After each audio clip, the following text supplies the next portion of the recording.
আজকের এই ইফতার মাহফিলে 12 দল কর্তৃক আয়োজিত ইফতার মাহফিলে আমি উপস্থিত। এখানে প্রায় সকল রাজনৈতিক নেতৃবৃন্দ আছেন, সকল দলের, বাংলাদেশের মোটামুটি সকলকে আমি আহ্বান জানাবো, অনুরোধ করব আমার দলের পক্ষ থেকে।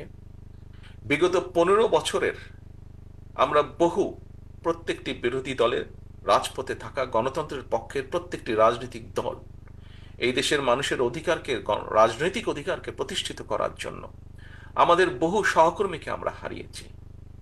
জুলাই আগস্ট মাসে যে অভ্যুত্থান, জনতার যে অভ্যুত্থান হয়েছে, সেই অভ্যুত্থানে আমরা আমাদের আপনজনদেরকে হারিয়েছি, সহকর্মীদেরকে হারিয়েছি, পরিচিত জনদেরকে হারিয়েছি।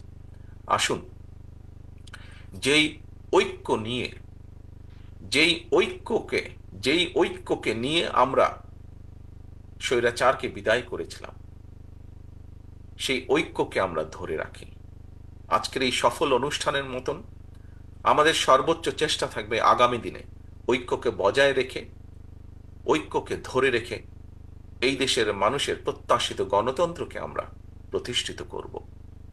এই দেশের মানুষের প্রত্যাশিত সংস্কার প্রক্রিয়াকে আমরা সকলে মিলে আলোচনার মাধ্যমে সকলে মিলে বাস্তবায়ন করব।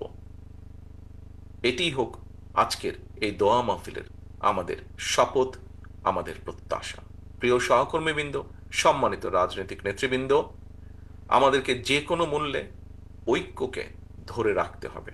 মতভিন্নতা থাকবে, আমরা বসবো, আলোচনা করব। এমন কিছু আমরা বলবো না, এমন কিছু করা থেকে আমরা বিরত থাকার চেষ্টা করব যাতে করে কোনোভাবেই স্বৈরাচার বা তার প্রেতাত্মারা আবার এদেশের মানুষের কাঁধে চেপে বসতে পারে। এই হোক আমাদের প্রত্যাশা, এই হোক আমাদের শপথ আজকের এই দোয়া মাহফিল, আজকের এই ইফতার মাহফিলে।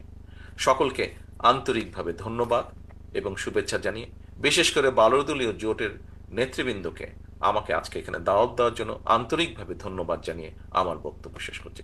আল্লাহ হাফেজ। বাংলাদেশ জিন্দাবাদ। ধন্যবাদ বিএনপির